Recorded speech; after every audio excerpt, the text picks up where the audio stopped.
Hello, dear viewer. Thank you so much for joining me. Well, there's a lot to read on today. The consequences are now falling for that attempted coup, because that is exactly what it was. Oh my gosh. Well, for one thing, we have resignations. Betsy DeVos resigned now. Hallelujah. Man, I wish it had been earlier. So interesting. I did those cabinet position readings early on, years ago. And I kept seeing and reading after reading resignation, resignation, resignation in almost all of them. And my gut instinct was some earlier, but then for a lot of them, I was like, oh my gosh, resignation again, I see in the cards. But then I would say, but at the end, they'll all be resigning. You know, a lot of these will be resigned. They'll be going in disgrace. And sure enough, it's at the end. I thought the end was going to be sooner than this at that time. But, you know, timing in tarot. Well, I want to see, is Trump going to resign after all? Could it have both been true? That he was going to campaign and stay to do that and stay through the election, and yet also he was going to resign. Let's see. Will Trump resign?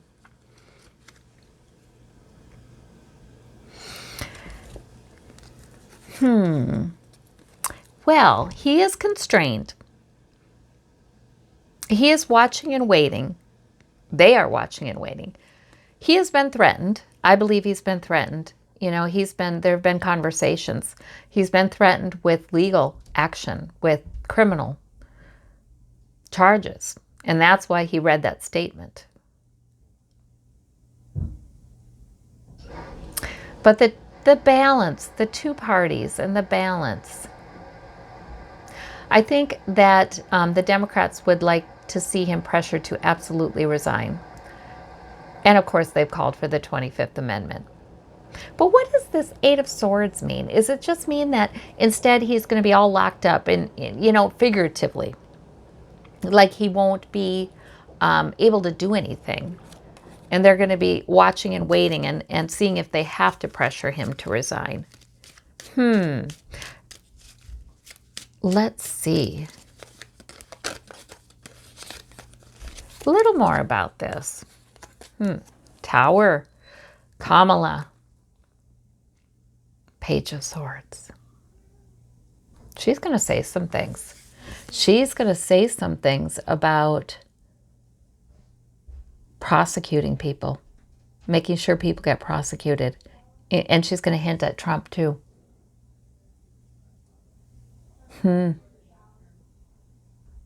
She may be making plans for after he leaves. But I feel like there's going to be some kind of statement from her that shakes him up. But then, see, that's the beginning of a thing. It's not like a full plan. It's not like a promise. It's like a, you know, it's a clear shot across the bow. You know, it's a clear warning to Trump. Okay. So he is constrained. Now, his followers, the extremists and other followers, feel betrayed by him because he's called them lawbreakers. And he said that they should be prosecuted and this should not happen. They were betrayed because as more information is going to be coming out, I believe, that shows that, you know, Trump is the reason why the National Guard was not called and why they were not on standby. And he had been planning a coup attempt. He absolutely had. But the generals wouldn't do it. And defense secretaries, former defense secretaries, would not do it. We're saying, you know, it would be wrong to obey those orders because we swear an oath to the Constitution, not to one man. And so it really was made impossible. But 2 weeks ago, 3 weeks ago, I think he was planning on doing it. So they did their part, they think. They stormed the Capitol, and there was no martial law called. These people, I believe, thought that there were going to be military tribunals that day You know, they saw Trump making moves like making all types of execution legal for convicted people on death row. And they thought, oh, he's getting ready. He's going to declare martial law. There are going to be military tribunals. They thought they were going to be hanging Nancy Pelosi in that chamber. I'm serious. They really did. Which I shudder. I just shudder at the thought. But they thought that that's what was happening that day. These are not good people. They thought that was going to be happening. So this is going to come out. This is going to come out. I think the FBI will keep some of it secret, but it's going to be known by the governmental officials. That's why I've wondered if they will pressure him to resign early. But I just think they're going to pressure him to make an agreement to not interfere and sort of be quietly over at Mar-a-Lago. Well, as quiet as Trump gets.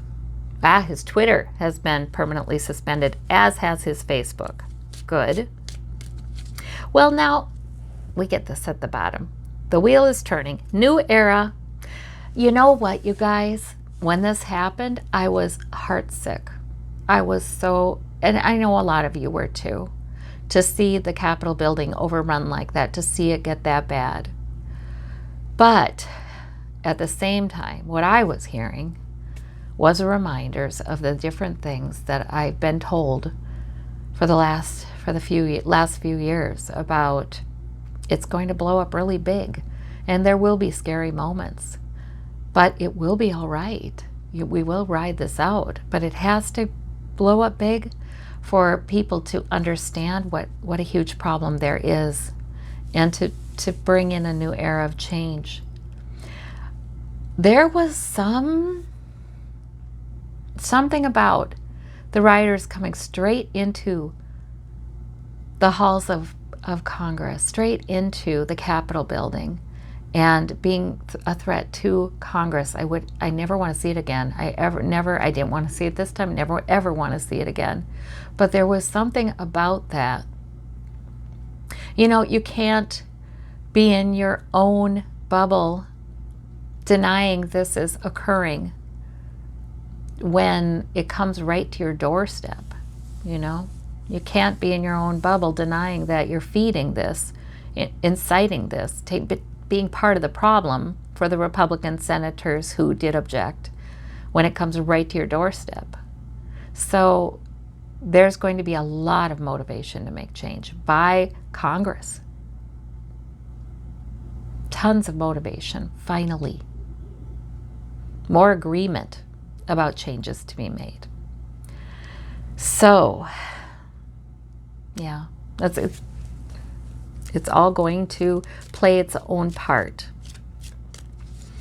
Wow. Well,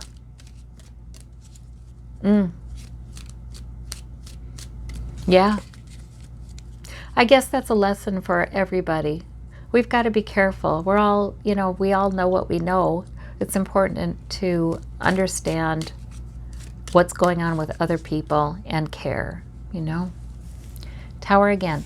This group, while a good portion of them feel betrayed by Trump and wouldn't call him their commander anymore, although some of these, did you hear them being interviewed? Our commander, my commander, what the heck? I don't know what. Anyway, again, cheapers. But this group of domestic terrorists have other plans. They are not your typical terrorists, and that's one of the reasons that the Capitol Police were overrun. But primarily they were overrun because there was instructions not to have the National Guard there. The FBI knows what this group was, but then again, who in the Trump administration is listening to the FBI anymore? So there was an underestimation of this group, and they stormed in and they did their thing. And I want to know about this group. Will this group create trouble like this elsewhere or again in the Capitol? That's what I want to know. Because they think they're an army, and it doesn't matter really if Trump is at the helm or not. A lot of them hate government in general and weren't so enamored of Trump anyway. They're just anarchists. Victory, new beginning, 9 of coins. Okay, it is a new beginning. That is telling me this was an unspoken question I had. Is this the thing that finally turns the wheel? Is this enough? Is this it? Or will there be a lot more horrible things like that on the news? I think there will be protests. Yes, there will. There may be attempts. But we are in a time of new beginning. Yeah. And if they show up in different capitals, and I do think Georgia, for some reason, the National Guard will be at the ready. So that is good to know. That is really good to know. All right. Well, there are more things to read on, but I will catch them next time, I guess. And I thank you all so very much. I thank you for keeping the faith. I thank you for being part of the solution. I mean, really, really, I thank you. So you take care. Bye-bye.